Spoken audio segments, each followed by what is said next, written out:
Sa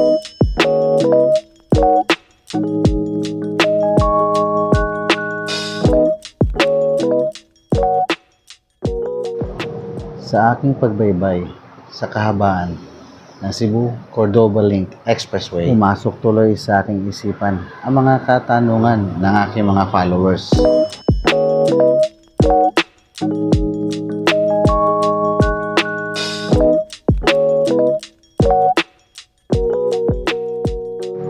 After passing the board exam, ano daw ang maganda pang experience? Horizontal or vertical projects?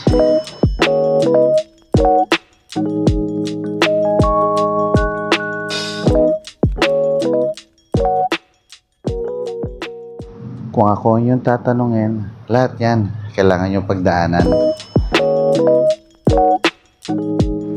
Ito ay kinibibilangan ng kalsada, tulay, pantalan, at marami pang iba.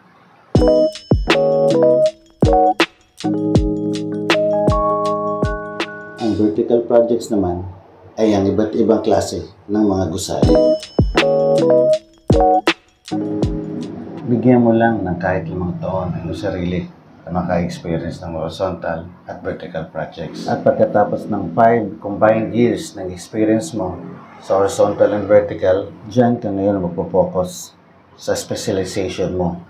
Kung ano ang passion mo at gusto mo, kung vertical or horizontal projects ba. Remember, walang master of all. Kaya kailangan mo talagang pumili ng specialization mo kasi doon ka hanap ng market. At dyan ka nila makikilala at umpisa ng iyong career.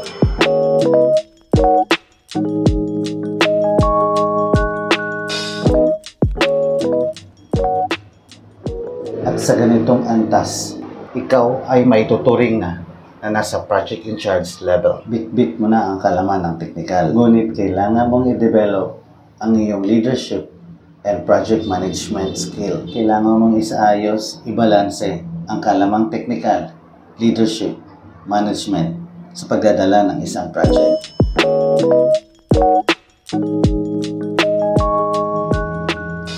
At sa ganitong paraan at sa paglipas ng ilang mga taon, ikaw ay nasubok na ng panahon at makakarating din sa tugatog ng tagumpay.